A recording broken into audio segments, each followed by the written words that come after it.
Hey everybody, welcome back to D&J's Epic Quest. Today, not a normal episode. In fact, strangers from distant lands and friends of old have been summoned here to answer the threat of Mordor.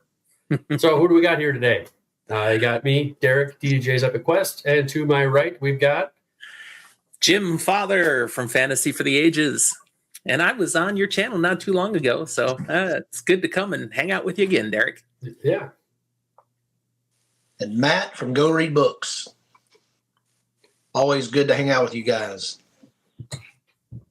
And I'm Steve Hubbard, author of A Conspiracy of Ravens and the forthcoming A Plague of Ghosts.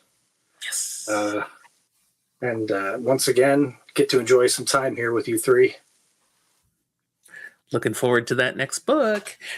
Me too. It's been a painful birth for this one.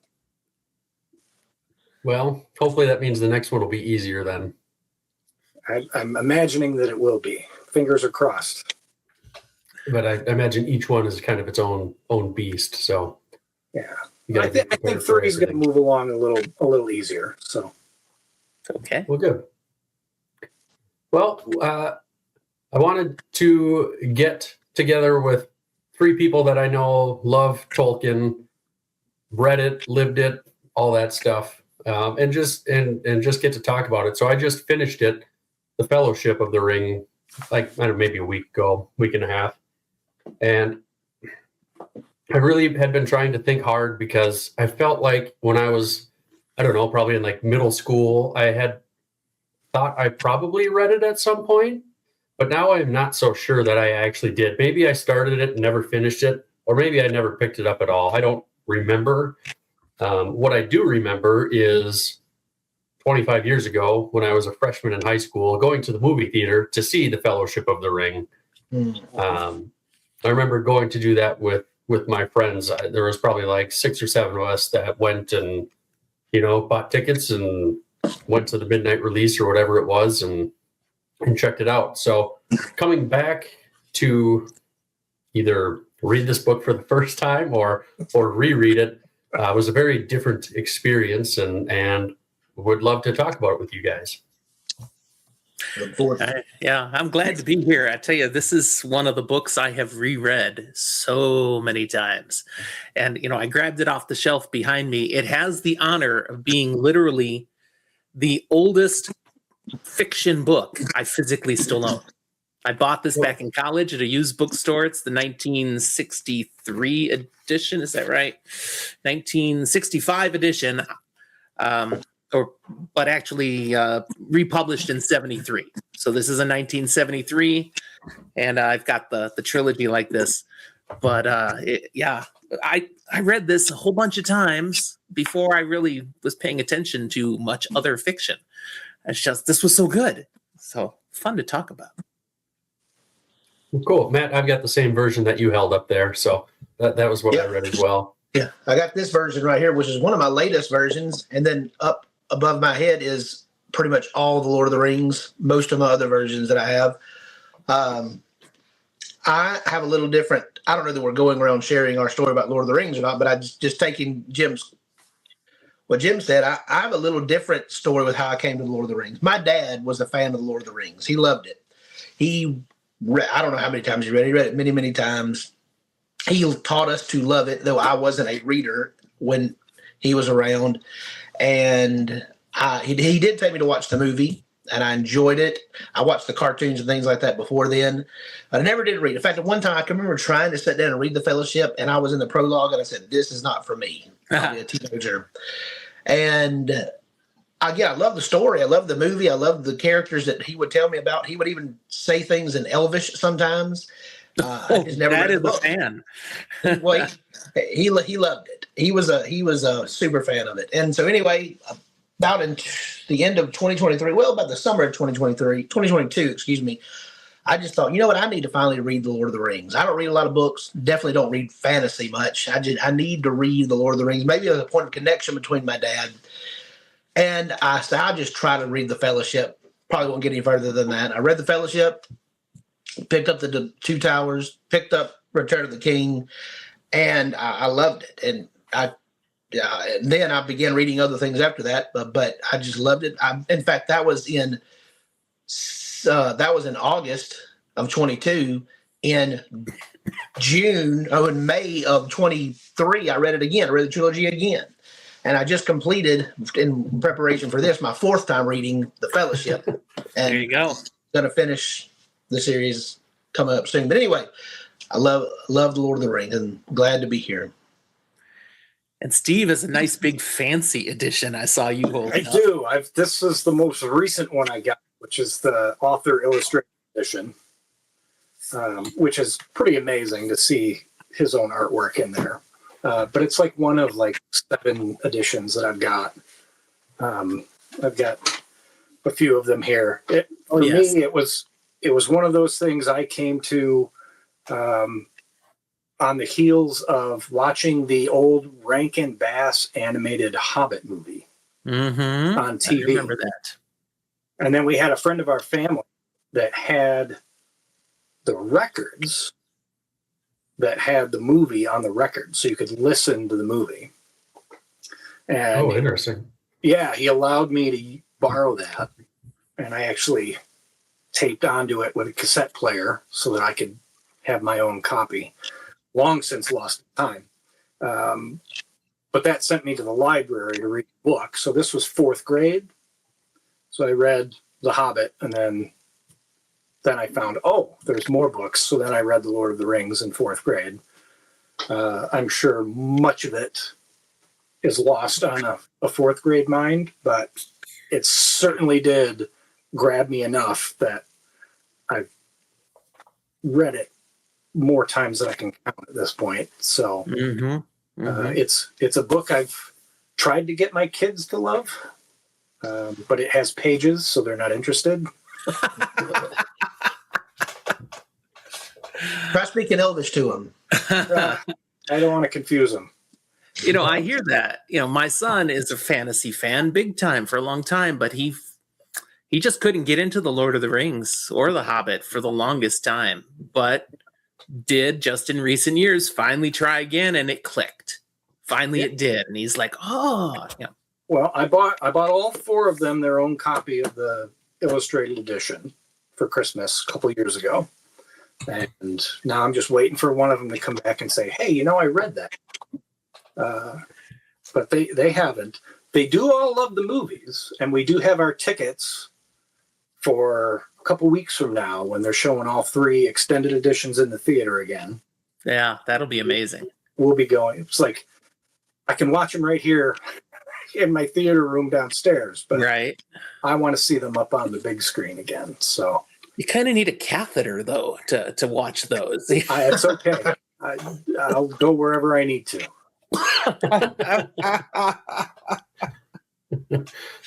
Well, at least they're not doing them concurrently. It's one a day or whatever. But I've been to a few of those where they did the marathon of all 3 in a row. I've done that in my house for sure. Yeah, but when but you're you can pause, you can't pause. But we have done that. But this will be exciting because this will be the first time all 3 kids that are here. My daughter in Texas won't be able to join us, but we'll be out there experiencing them on the big screen together. So they were too young. Some of them weren't even born when they were first in the theater. So, yeah. So Derek, you've heard all the reasons we are happy to be here. Tell us about your experience with the Fellowship of the Ring. Yeah, well, that was kind of my first question, and you guys did a really good job of just kind of going into it already. But my first question was, when did you discover Lord of the Rings or the Fellowship, and how did it change your life? Maybe we can talk a little bit more on that second half of the question. But for me, like I said, I remember as a elementary school student going to see The Hobbit at the Guthrie Theater in Minneapolis. And that was kind of my first exposure to anything. And I thought that was really cool, just seeing, the people walk across the stage back and forth on their little journey and stuff. And then, I don't know if I ever tried to read any of it before. And I remember as a freshman in high school going to the movie with friends and maybe before or after I tried to read it. I'm not sure. But kind of at that time, I had read most of the Wheel of Time or whatever was out at the time. So I've been exposed to fantasy. Ninth grade, I was reading A Game of Thrones, which I look back now and I'm like, I shouldn't have been allowed to read that because I wouldn't let my kid read that, as a junior in high school. And so it's just been this kind of roundabout journey. I mean, I'm sure all of us, we've watched the movies more times than we can count, but it's definitely not the same as the book. I think it does a really good job. It's a very good adaptation, but it's not quite the book. And I think probably for the better. I mean, it depends. It certainly opened up The Lord of the Rings to more people, and some never would have touched the books. Correct. And some went on to read the books because they first fell in love with the movies. There are some who will never read the books, but still love the story of The Lord of the Rings because of the movies. So, I mean, it truly does channel the heart of what Tolkien was putting to page. But there's a lot of detail and nuance that they couldn't put in the movies. They just right. Yeah, it's a totally different. The book is just a totally different pace from the movie, which, I mean, you have to for a movie. So, but I guess my second question is maybe fairly similar to the first one, but just as a whole, what does the Fellowship of the Ring? What does it mean to you individually? Well, when I read the Fellowship of the Ring, my experience with fantasy fiction before that included The Wizard of Oz, the 14 books of that, and the Chronicles of Narnia by C.S. Lewis, and other little things here and there written for kids. But then I came to The Lord of the Rings, and I'd read The Hobbit first, moved right on to The Lord of the Rings. And it just took world building to a whole nother level. The depth of the world I was reading was just mind-blowingly incredible, and sparked my own imagination then for what could be. Certainly went on to do a lot of playing The Lord of the Rings for a while, with the things, all the creatures, the elves, the dwarves, the ents, the wizards, Sauron, there's just so much to it. And it was a little bit later that I ventured into the Silmarillion and discovered how much more depth was to this world. But it really opened my eyes to what incredible richness can be created and brought to life. And also that there's a difference between fantasy and fantasy. Because anybody can write a fantasy story. But if you have truly done the world building, you have a richness that just makes a real difference. And I think Tolkien inspired that kind of perspective to writing in a way that we can all be thankful for now that we're genre fans. Definitely. And for me, as far as coming to the Fellowship of the Ring, you mentioned the end of the first question, how did it change your life? Why the Fellowship of the Ring? What does it mean to us? Well, I wouldn't be here right now if it weren't for the Fellowship of the Ring. I had read, like Jim said, there was a few other fantasy books that I had read. I had read some of Narnia. I think I read the first 3 books of Narnia. I had read The Hobbit. And I had read maybe something else fantasy-wise. I read a lot of nonfiction, but that was all I read of fiction. In fact, I can remember telling a friend of mine that fiction is almost, when it comes to reading fiction, it's almost useless. There's no use for it. It's not going to help me any, and I can get by without it. And he encouraged me to scrap that idea and read anyway.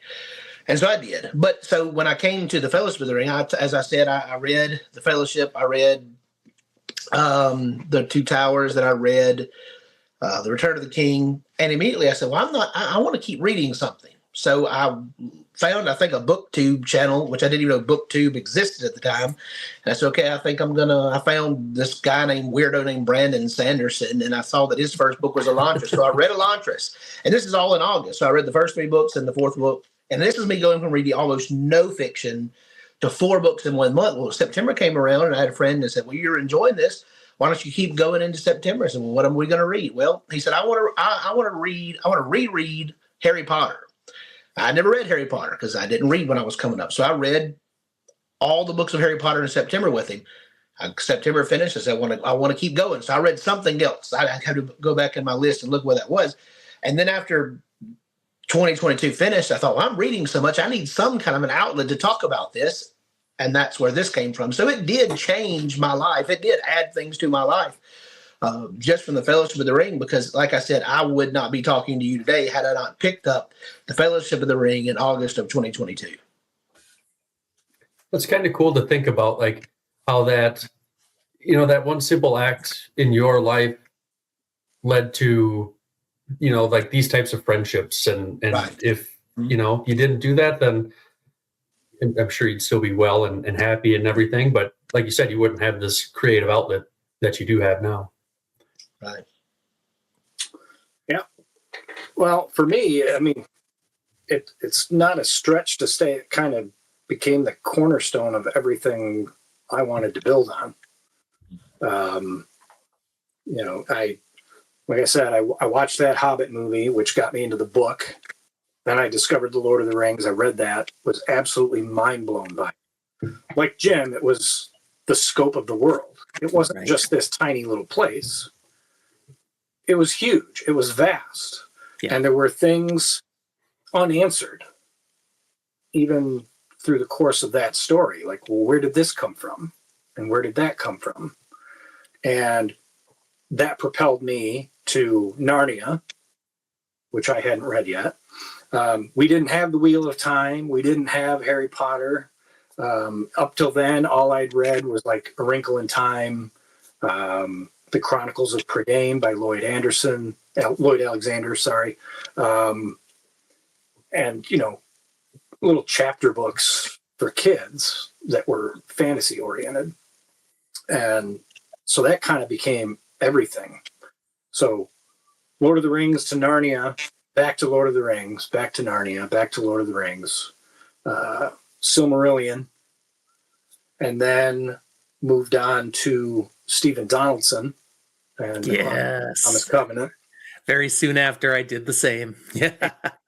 It was there, reading that series, that I said, this is what I want to do. But without having The Hobbit and The Lord of the Rings to get me there, I don't know I ever would have found Donaldson otherwise. And then from Donaldson, we moved on to Tad Williams. We moved on to a host of other things. Eventually Wheel of Time, once that started coming out and all of that. But those, and Terry Brooks. I tried to read The Sword of Shannara so many times, and I just couldn't get through it because I just kept saying, this is a complete ripoff of just book one. Just book one. It's the same. And he's honest. He admits it. Oh, yeah. That's what Lester Del Rey wanted. He wanted a new Lord of the Rings that was going to suck people in.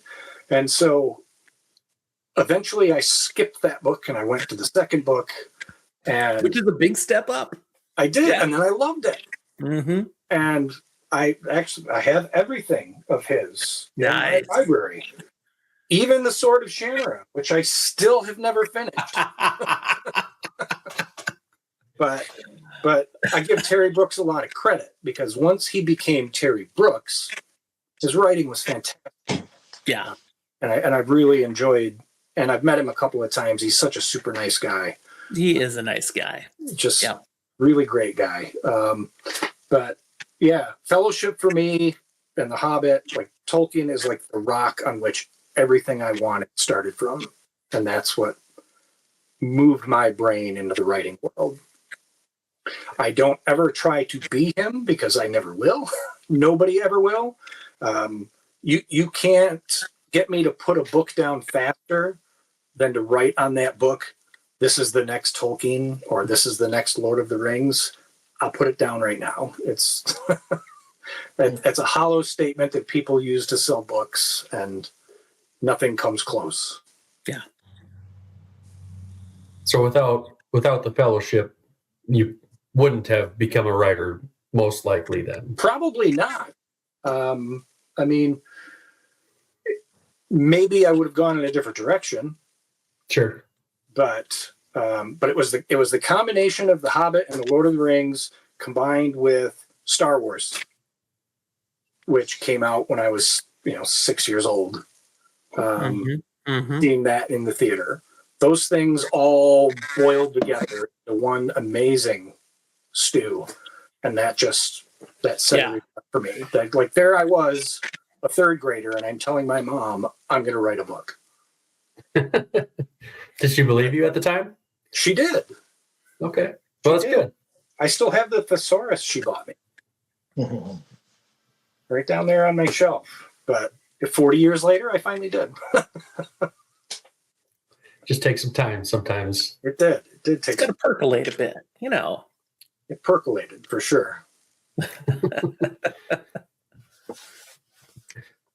Well, my next question here is probably more directed towards Jim and Matt. But Steve, you're definitely, you can answer as well. But I'll leave. I'm curious. You don't have to leave. How has the Fellowship of the Ring influenced your faith, or maybe it's the other way around? Has your faith influenced your perspective on the Fellowship of the Ring? And I guess just as some context, I'm not a very faith-heavy person when it comes to like religion, that type of thing. And I would never like look down on anybody who is by any means, but we've all got our own things. And I'm very curious to your outlooks and your thoughts, and I want to hear those things to like try to better myself and everything. So yeah, I'd be very curious on your feelings in regards to that. Well, Tolkien was very clear. He was not doing anything that's like oh goodness, the word just went away. Like Narnia is specifically a allegory. That's the word, allegory. He's nodding his head. The older we get, the words just disappear. Come on. But this was not allegorical at all. He's just writing a great fantasy story with a huge, rich world. Nevertheless, as a Christian, everything I look at, I see through that worldview, that perspective. So there are great themes and stories within the Lord of the Rings that resound well. The call of doing what's right, what's good, what's true, despite how hard it is, and knowing that if you hold true and you stay to the path, even in the end, there'll be a better place for you, if nothing else. With not just the Fellowship of the Ring, but the whole set, because the Lord of the Rings really is just one book. Yes. That's how he intended it. There's a whole story about why it ended up being a trilogy, but it's one book. And there's a line, and honestly, I don't know if this comes straight out of the Return of the King or if it was just created for the movie, but when Gandalf is talking with Pippin during the battle of Minas Tirith, and Pippin's afraid, and Gandalf is saying, this isn't the end, and talking about the better place, the thing we have to look forward to no matter what happens here. For me, I'm like, he's talking about heaven. That's heaven. He's talking about heaven, So these things are in there. They're baked in if you're looking for them. And to just kind of touch on that, it was something that I was going to bring up because I figured we would talk a little bit about the movie and the books and some of the differences. But it was interesting that you brought up that point about Gandalf talking about, the the mists parting and seeing the green country and the Yes. silver sunrise and all that other stuff. That section is in the book. Nice. In fact, it's in the Fellowship of the Ring. Really? Yeah. When the hobbits are staying with Tom Bombadil, Frodo has a dream of that happening, which is the foreshadowing of the end of the book when he sails for the West. Yeah. So, and it gets skipped over. You don't think of that at the time, and it took, Right. boy, it was like 10 times I read that before I ever put two and two together that he had a premonition of his departure and where he was going to go. But yeah, that line they took from Fellowship in the book and they put it with Gandalf talking to Pippin in Return of the King. For the movies, that's a masterful choice of taking it was a great. gem from the first book, because they cut out Tom Bombadil altogether. If you're not going to have Tom, then having that in there, I think it works really well. Yes. And then Pay attention. Go ahead. Like Derek, I don't come into any of this from a faithful perspective. I just come to it as a fan of fantasy work.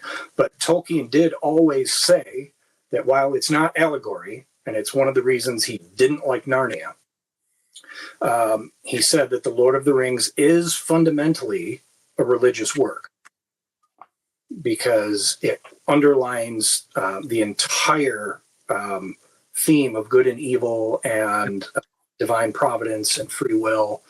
All of that is within the story. Absolutely. So it is, at its very core, a religious work. Right. And the quote you just made is in his letters, the letters of Tolkien. And I was going to mention that. I'm glad you did. He said it is fundamentally a religious and a Catholic work, which Catholic was his specific religion. But as I read, and the way I would answer this question, I agree totally with what Jim said about there are Christian themes baked into it, because Tolkien wasn't a nominal Christian or a nominal Catholic. He was a faithful Christian. And so you can't help but bake that into what he wrote. I feel spiritually fed every time I read the Lord of the Rings, with specific parts. In the House of Tom Bombadil is always one of those sections. I was going to say, pay attention when you watch the movies. There are several places in the movies that Peter Jackson took Bombadil phrases or words and put it in other parts of the movie. So just pay attention to that. That I think of when after Sam and Frodo was rescued from Mount Doom and Sam woke up, he's there talking to Gandalf, and there's a statement he makes about the end, about will all sad thing, because he was just in the worst point of his life and now he's in peace with Gandalf, and he said, will all evil things or will all bad things become untrue? And that statement resonates with me, because there's coming a day, we as believers would believe that there's coming a day when all bad things will be made untrue, when the truth of Christ will outshine everything that's ever happened, and all things will finally make sense, and all questions will finally be answered. So as I read The Lord of the Rings, there are things of his religious, I would think that's just coming out that does feed me spiritually. And as I read, I wasn't planning on rereading The Fellowship in a week, last week or whatever it was, but I'm glad I did, because it was another great experience. And there was one particular, I made a video. I don't know if I put it on YouTube. I know I put it on TikTok, talking about something that stood out to me on this read was the rests that they had. They first come to the rest of the House of Tom Bombadil. The hobbits have a short time of rest. There's the rest in the House of Elrond, where they are given time to recuperate from what they had just gone through and prepare for what they're going into. There's the rest at the Lothlorien, where they experienced a great loss and they're able to grieve, but also rest and take nourishment there at Lothlorien. And I begin to think about, for a Christian, we believe that God also gives us times of rest. Rest is good. Rest is needful. It strengthens us. It empowers us. It helps us. But all of those rests point to the ultimate rest we'll receive one day in Christ, our rest. So anyway, I know you weren't asking for a sermon, but you asked a preacher about that. And so be careful. No, that's exactly why I asked. Eric knew what he was doing. Yeah. I knew. I'm very curious on those perspectives. Like I said, I'm not super religious or anything like that, but that doesn't mean I'm not like curious about it and Right. want to have those conversations. So I appreciate that. Just to piggyback on that for a second, because I'm curious to hear what you two have to say about this. I was involved in a conversation years ago with a group of people. We had been reading the book again, and we got into a long discussion about Tom Bombadil. And who is he? Because there's no answer. He's clearly been around for a long time. He has no care at all for anything going on outside of the one little realm that he's involved in. His little paradise of trees and his river and Goldberry and the whole thing. The ring has no sway over him. He puts it on, it has no effect. He looks at it, he tosses it away. He's like, whatever. Somebody had made the argument, and I thought it was interesting, but again, not coming from a faith perspective. I didn't dwell on it forever, but it's an interesting point. Somebody made the point that they thought that he represented Adam if Adam had never fallen and had just accepted life in the garden. Interesting. Someone who's just absolutely content. Yeah. Content with his spot, his place in the world, has no desire for more, doesn't need anything else. He has his dominion. Yeah, that's interesting. Where he belongs. Which, if I may add, coming from, again, a religious perspective, when I read fantasy, especially in Tolkien and others, there's often Christ figures who pop up. I think the Lord of the Rings have several Christ figures. I think Bombadil, and I'll get to that in a minute, is one of them. I think Frodo's one of them. I think Gandalf's one of them. I think Aragorn's one of them. And represent different parts of Christ. And I've never thought about this, but I love the point you just made, because we as Christians do believe that there was an Adam who never ate of the fruit, who never sinned, who was content, and that was Jesus, because the Bible calls him the second Adam. But anyway, I love the point you just made, because that just gave me another deeper understanding, and I understand. I don't know that Tolkien exactly meant that. Right, and but as we read, never given an explanation, so right. It's all he's never given an explanation. And in the letters of Tolkien, he was asked specifically about that question: who is Tom Bombadil? And he didn't answer it. I think Tolkien intends us to draw our own conclusions and come up with these ideas. But I love how you put that, because that for a believer, that's another Christ figure, because like I said, we believe that there was a second Adam who did not take of the fruit. Anyway, so that made me happy. I'm glad you said that. And I'll just chime in based on what both of you said too, though. I think the best fantasy fiction, this is true of science fiction as well, doesn't give us all the answers. Absolutely. Intentionally leaves things there for us to speculate.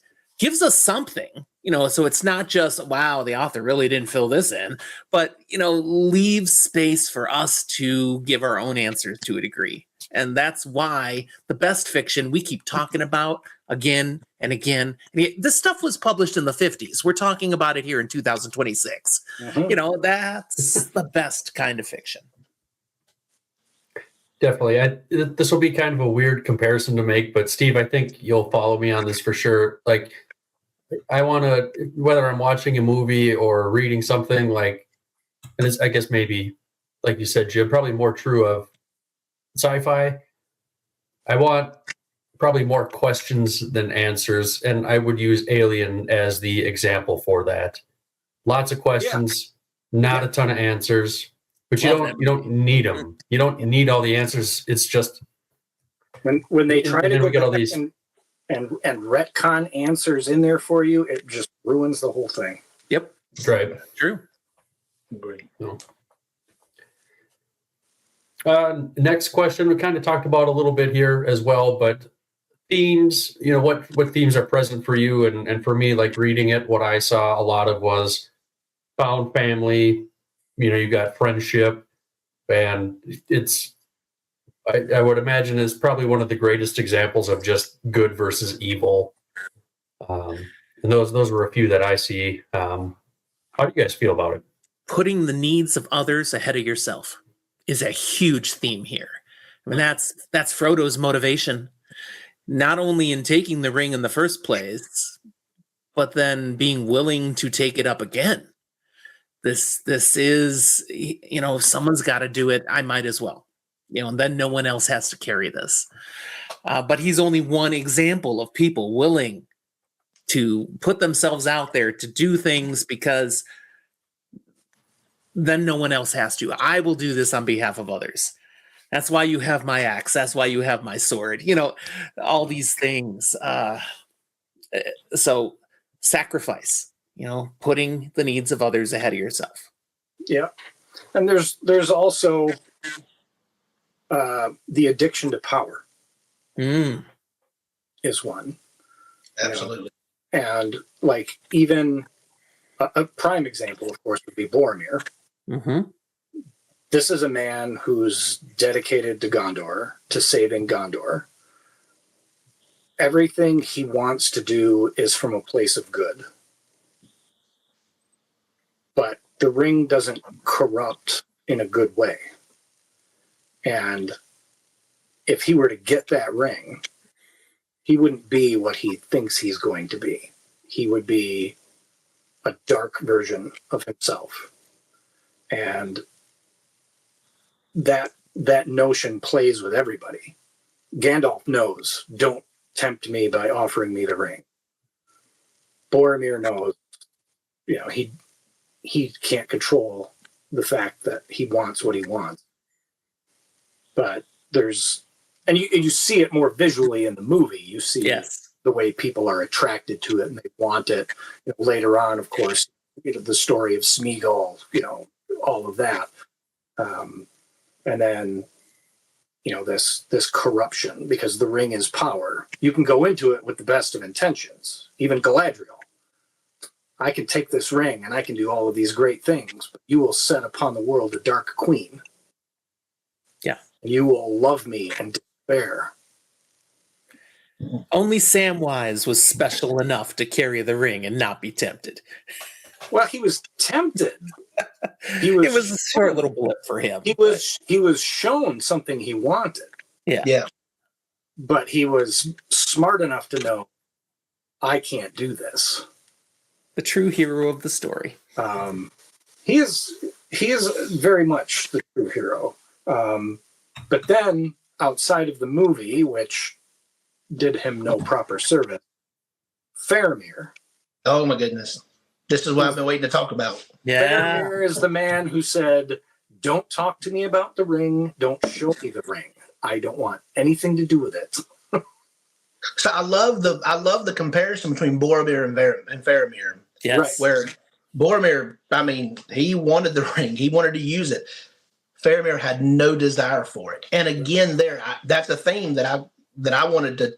I didn't mean to cut you off there, but that's good. I think that you do see resistance to temptation as well with some. Mm-hmm. You see resistance to temptation with Gandalf. You see resistance with Galadriel. You see resistance with Faramir, and those are all appreciated things. And if I may, there's a couple of themes that stand out to me. One thing is a reason why you don't skip the prologue. This book is primarily, or at least to a great detail, about small things and small people and insignificant people being victorious, being courageous, and because the time of the elves is past. The time of men seems to be passing, but to some degree, but you have the hobbits who the Silmarillion doesn't even talk about because they're too insignificant to talk about. But they're the showcase. They're the main characters. They're the ones saving the day, so to speak, in this. So I think that's a theme that you see. You see the I don't know how to word this, but someone who's weaker, smaller, more insignificant, shining. So however you would word that thing. And the other one that I was going to say was going to be resistance. How you see certain people, even though there wasn't an addiction to power, and I think that is exactly what Tolkien was trying to push to the forefront is power and domination. But then you have some people, shining examples, who resist it. And I love that theme. Yeah, there's also another theme I'll throw in. I mean, obvious theme, good versus evil. Okay, that's a given. But Tolkien really leans into the corruption that comes from evil. And not just to people, but to the world.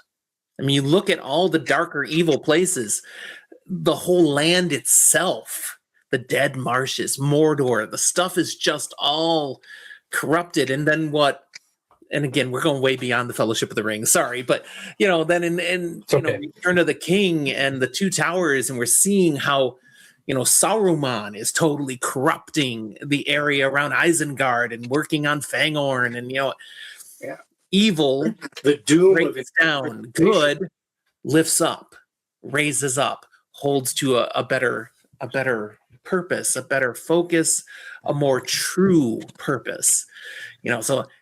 Yeah, Tolkien was definitely throwing that stuff in. And I can't help but think, and I haven't read all of his letters, all the back stuff. I've read every bit of fiction he wrote, but I didn't read the other stuff. But he definitely was impacted by World War I. Oh, for sure. And seeing what was done to the landscape, to the world through, the kind of warfare, Germany and France with the trenches and the mustard gas and, And you can see that just channeled through. This is what evil will do to even the world. Yeah. Too bad we forgot about that when we invented nuclear weapons. Yeesh. We blew it. Oh, man. There's a pun. It wasn't us. We blew it. It wasn't us. We're fine. I guess we didn't have any say in the matter, did we? So. No, that's true. That's true. We was more of an outside of ourselves general expression. Right. Capital we, All right. Next topic here. So when you think of the Fellowship of the Ring, or I guess even, we could expand it out to the all three books. What do you think of? Do you think of the book or the movie? What sticks out in your head? What takes precedence? I guess, and which do you prefer? Always book. And then maybe from there we can also talk about the differences between the books and the movie as well. It's become hard for me. I hear always the book from Steve, but I read the book so many times, and then the movies came out. And I have not repeated all those rereads after the movies, so I've read them once since the movies, so I've got all this rich background of them before the movies, and then the movies came out, and I have to remind myself sometimes of the changes the movie put into place. The books are why I'm in love with the story. The movies helped certain things shine in different ways, but there's some things that shine differently. I mean, Aragorn is a whole different character in the movies than he is in the books. And I love them both for different reasons. Yes. But, it's hard for me. I'm one of these people that I am very diehard book. Because it had such an impact on me as a kid. I've seen so many people who denigrate the films because they're not just like the book. Okay, fine, I get it to a point. Like, would I like to see Tom Bombadil in a movie? Sure. That would be cool. But you'd have to do it right. And nobody wants to take that chance to do it. I think involving him would work better if you had a series and you had more time. But as far as the movies go, I do have some serious quibbles with some of the changes they made, particularly with Faramir. That one really gets me. Yeah. But on the whole, nobody else is going to come close to those. It's kind of like the gold standard for an because Peter Jackson went into that with Philippa Boyens, and I'm blanking on the other lady's name that wrote it with them. They went into it with the notion of trying to stay true to what Tolkien put on the page. Unlike the Rings of Power, oh my where goodness, they're saying, we're going to write the book Tolkien didn't write. Well, there's a reason he didn't write it. And if you're writing it, garbage. I love it. But I only watched the first season, but I watched the first 2 episodes, and that was enough. I powered through both the 2 seasons, and You poor I man. did too. we did it because They did I'm a not get content Bombadil creator, right. and I wanted to be able to bash it with knowledge. Yeah. They did not get Bombadil right. Yeah. Well, it doesn't surprise me. But Well, they tried to make Bombadil make sense with the story. And Yeah. Bombadil don't make sense with the story, but that's not the point. no. He don't fit in, and that's okay. He's not supposed to fit in. Yeah. Right. For me, I'd have to go with books, now, and that's coming from someone who watched the movies first, experienced the movies first. In fact, watching movies first is why I didn't mind the Hobbit movies, because I experienced the movies first. A lot of faithful book fans have problems with it, and I understand all the problems. But I watched the movies first, and I was fine with it. When it comes to the Lord of the Rings, I can understand why Bombadil wasn't in the movies. Yes. It makes sense. Mm-hmm. It makes sense. Would I like to have seen him? Sure. He would have had to have been awkward. It would have had to have been stuck out like a sore thumb. That's fine. That's what he's supposed to do. But anyway, so I'm just saying I don't mind the movies. I love the movies, but the books is where I'm at. Because of everything that all of you have already said. Faramir, I think I feel like Frodo gets a bad rap in the movies. You know, I'm all about Sam, but watching the movies, I didn't like Frodo, and I liked Sam. When I read the book, I'm like, well, that's not what Tolkien did at all. Frodo is respected. Frodo is lifted up. He's the ring when they come home. He's the ring bearer. Yeah, or he was he keeps that name, and if we say, well, he failed, well, he was going to fail. He was always going to fail at the end. That was the point. You can't win. You can't overcome the ring when you've had it for this long. He had to have. That's why they had to have compassion on Gollum. Anyway, I'm answering questions that hadn't even been asked. So the books. I don't have any problem with you expounding on those answers, Matt. I love to hear it, so it's great. I guess just having read the first book, I would lean more to the movies just because that's what I've seen more than what I've read. But yeah, I think maybe some of it too is it's a little more, I guess, it's modern. I guess it's 25 years old now, but the books are much older than that. So even like I think now, like if these books came out, within the last few years, I mean, how much different would they be if something else didn't lay that foundation down that it did? right. Would it have? I've never seen a movie, a fantasy movie adaptation be as good as this one. I've tried to watch other ones, and nothing comes close to, even with its flaws or the things it leaves out. Nothing comes close. Yep. Agree.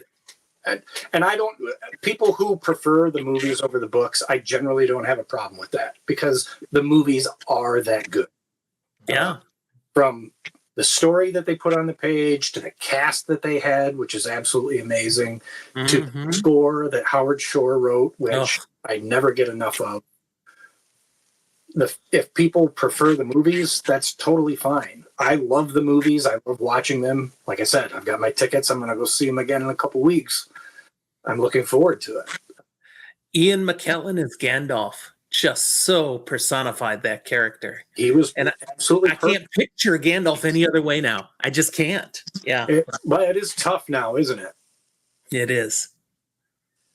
And having watched the movies first, I saw all the book characters as the movies portrayed them in my mind. I mean, I couldn't even change it if I wanted to. That's who Elijah Wood is. Frodo. That's just, even though that may not be what the book would have presented him as, that's how I see all the characters. Mind blowing to picture that they were interested in getting Sean Connery to play Gandalf. Yeah. That's wild, isn't it? Can you imagine? Yeah. I mean, as a Sean Connery fan, I love Sean Connery, but yeah, I would have loved it. But yeah, he just said this movie doesn't make any sense. He couldn't make heads or tails of this stuff. So he was out, but that was all right. But yeah, I mean, the cast that they got. I mean, how do you go wrong with any of those? It's a phenomenal cast. Seriously, yeah. You know, and the smart choice of filming all three together, so that you're not waiting years and years between them. Right. You know, one, it's a good savings in terms of filmmaking, but also in terms of keeping your cast looking the same age. Right. I gotta imagine, man, New Zealand. What a windfall for them. How many people have gone and visited New Zealand because of the setting of The Lord of the Rings? It's a bucket list thing for me now. I want to get there someday. Yeah. Yeah. Did you guys see the deal? A couple got married down there and Elijah Wood crashed the wedding. No. Yeah. That's awesome. Yeah. Took their picture with them and everything. Yeah, it was pretty cool. Well, last question I've got here, I think would be I probably got one more after this, but the last one that I had written down, who's your favorite character and why? I don't like that question. For me, I'll go. For me, it's always hands down, particularly in Fellowship, than Boromir. His personification of the human race, his desire to do good, and they do a better job in the book than they do in the movie of showing his heroic behavior. Absolutely. You know, you just look at when they get snowed in on Caradhras and they have to turn around and go back down. You know, he had told everybody, you know, bring firewood up the mountain, and that saved them all. If they hadn't had that firewood, they would have froze to death. Then coming back down, it was he and Aragorn that plowed the way to make a path, and then they each carried the hobbits down. At Boromir's suggestion. Yes. Like the movie, and it's funny because I intentionally watch some of these reaction videos of people watching Fellowship because I want to see how they react to Boromir. Nobody likes him until the end. And then they're like, oh, well, I guess he made up for it. Well, you're missing out on a lot of him. Yeah. He is not a bad guy. Not a bad guy. He's far more noble. But the problem is that the power of that ring is too much for him, and he wants it. Yeah. He wants it with good intentions. But you know he can't have it. And ultimately he pays for it. And he knows he does. The moment he attacks Frodo, and Frodo puts the ring on and runs away, he knows he's screwed. What have I done? Yes. He's begging Frodo to come back, and he's weeping.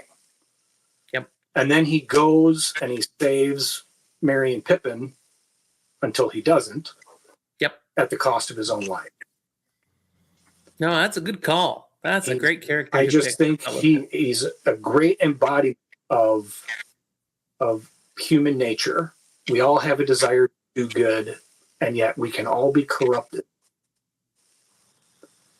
if something that powerful is put in front of us.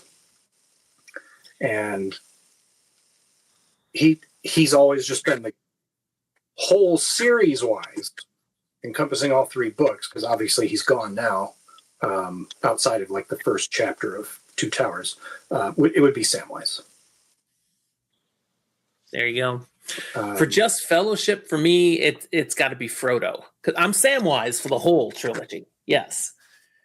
But Frodo, for me, shines in this first book. Where he takes up the burden, as I said earlier, twice. He takes up the burden, and he's the one with the focus on, we got to do this. Yeah. We got to keep going, whatever it takes. And trying to figure out what this is all about, what the purpose is, and some of his conversations with the various characters, Tolkien does some really good things with. So Frodo is my shining character in Fellowship. Not after it, but this is his book. This is the one where he shines. So for me, I said I don't like this question. And the reason I said I don't like this question is not because you didn't do a fantastic job with these questions, Derek. It's because I can listen to 9 different arguments of why all 9 members of the Fellowship is the best character or their favorite character, and I can agree with all of them. An argument can be made for every member of the Fellowship, and I will not disagree with it. Force me to not cop out, and I would probably have to say Aragorn. And I know that's a common answer. I do think that the series is about the hobbits, and who's my favorite hobbit? It's going to be Frodo from the books, not the movie. Frodo from the books is going to be my favorite. But my favorite character overall is going to be Aragorn. And it goes back to something I said before. We talked about this in the last video we did. I struggle with grimdark, hopeless situation, hopeless books, hopeless stories. I look for a Christ figure. I look for a hero. I can appreciate the humanity, the human character that has flaws and characters. I can appreciate that all day long, but I prefer to read about the one who saves the day and defeats evil and overcomes temptation.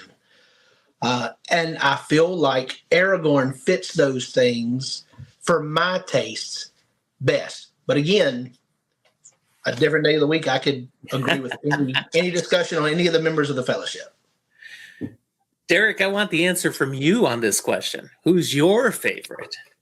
Well, it's not an easy question to answer, I don't think. And as I was reading through the Fellowship, I didn't feel like there was so much, like, nobody felt like a lead character, a main character to me. I mean, it's kind of an ensemble cast and everything. And, just like in the movies, characters come in later and that type of thing. And as I was reading the book, I was thinking about this. Well, who is my favorite character? And I kind of thought to the movie too. And I really like Galadriel. Just, she comes in pretty late, doesn't have a real large part in the book. But just the interaction they had with her, Frodo and Sam and everybody, I really like that. I like that she recognized this darkness within herself and was able to hold off on it. Matt, like you said, I think it was you were talking about resisting temptation, and I think that's a pretty good example of that. So, but out of the Fellowship, I guess I'm not too sure. Like in the books, I don't feel like Gimli and Legolas have a whole lot of, I guess, screen time. I mean, we know that they're there, but I guess I would have to say Frodo as well. With Gimli and Legolas, it's going to come more from moments. You're not going to have a lot of screen time or page time, but there are moments when Gimli fell in love with Galadriel. That is one of the most charming things to read, because you don't expect that to come from someone like Gimli and interesting. That's not the first time someone requested Galadriel's hair and she denied them.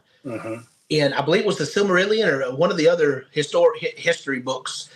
Somebody because of her proximity to the Silmarils and the light, her hair may have soaked in some of that, and so they wanted to take that to maybe replicate it. And she said no, but Gimli asked for it, and she says, "Here you go. I'm not going to give you one. I'm going to give you 3."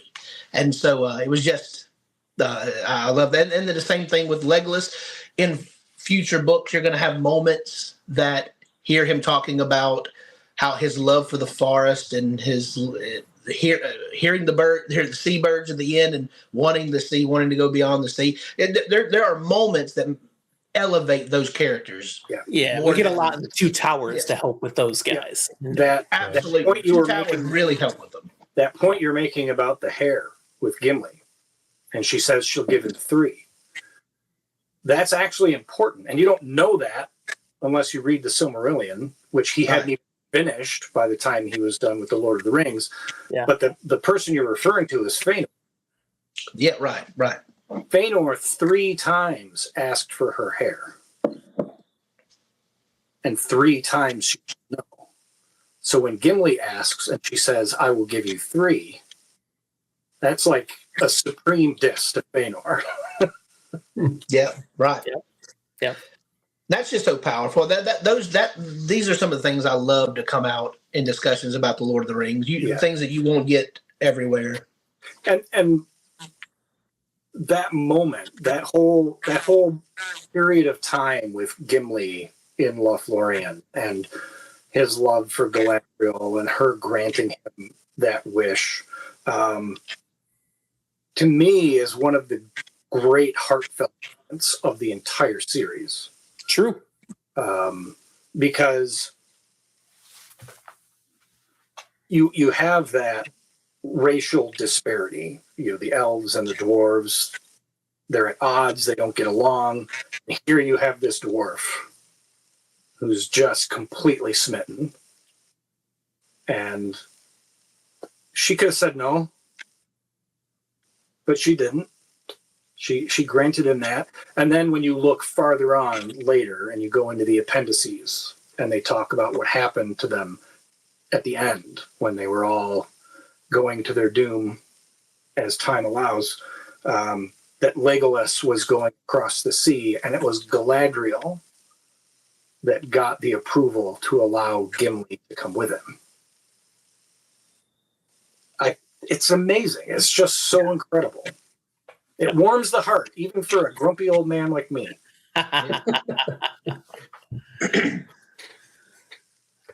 Well, I think that was the last of the questions that I had, and I think it was a really good discussion. I would say that I would like to do this again with you guys when I finish the Two Towers, whenever that's going to be, and continue the discussion. But the last thing I would ask then, as I'm just going to say, it's going to be a first read for me, the Two Towers.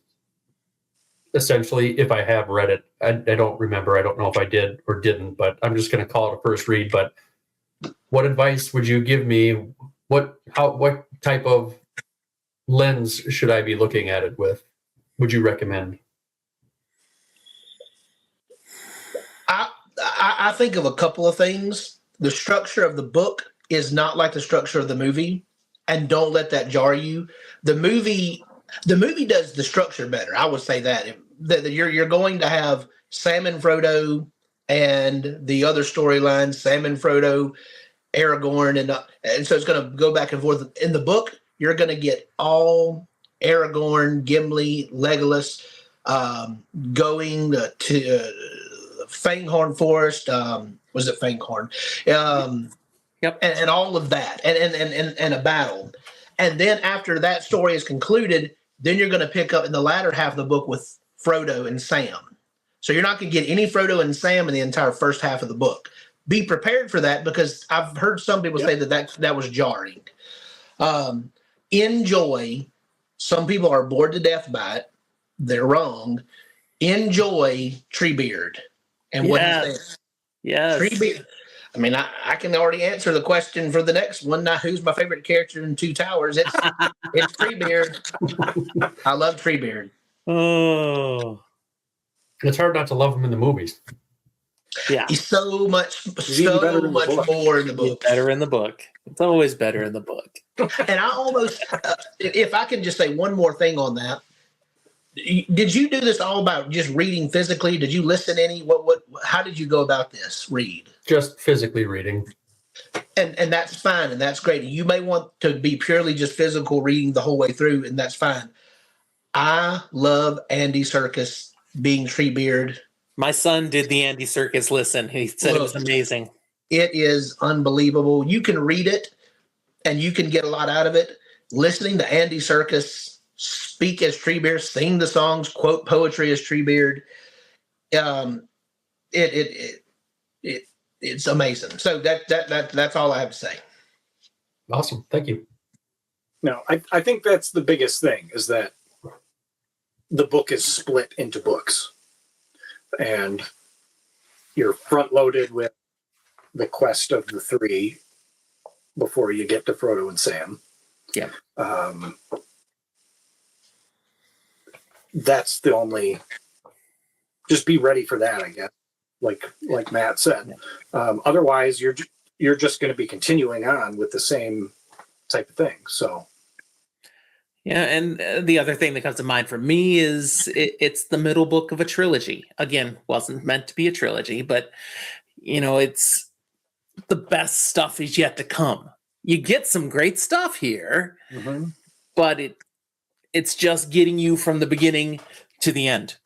It's the middle stuff. So some people are like, yeah, can I get to the real stuff at the end? And that more applies to Frodo's story for me. We want to get to what's coming. But I think it was my favorite movie out of the three was the Two Towers. So. Cool. The Battle of Helm's Deep is kick butt.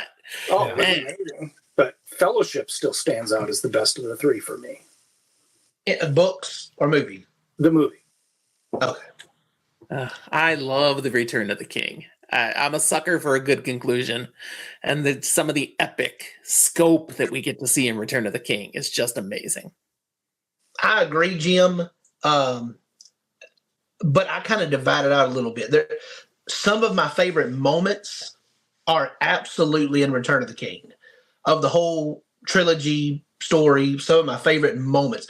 My favorite book as a whole, if we're going to divide them out into three, I think it's The Fellowship. Just how everything is structured, how everything happens. I think I love The Fellowship best, but some of my favorite moments comes from that last. Yeah, that's well said. Yeah. All right, there you got it, Derek. You've rung a stride. Yeah. Thank you to all of you guys. That's true. We could go on for hours, but I think we had a pretty good conversation, and I was a little worried that maybe I wasn't going to have enough questions, but I think I got a lot out of this. So this was great, and I was very happy to talk to you guys, and can't wait to do it again here. Absolutely. Well, I got to start Mushroom Blues here, and then after that, maybe I'll get into Two Towers. So there you Don't go. listen to Jim. It was great. Oh, It's not bad. It could have been better. That's all. But yeah, we'll talk about that in another episode. Well, gentlemen, I'll release you here. That's all I've got, unless anybody else has got anything. Thanks for having us. This is fun. Thank you for your time, Jim. Thanks for recording this and getting it over to me. I appreciate that. And you guys have a good rest of your weekend and a good week coming up. You too. Good. thank you. Goodbye. Bye.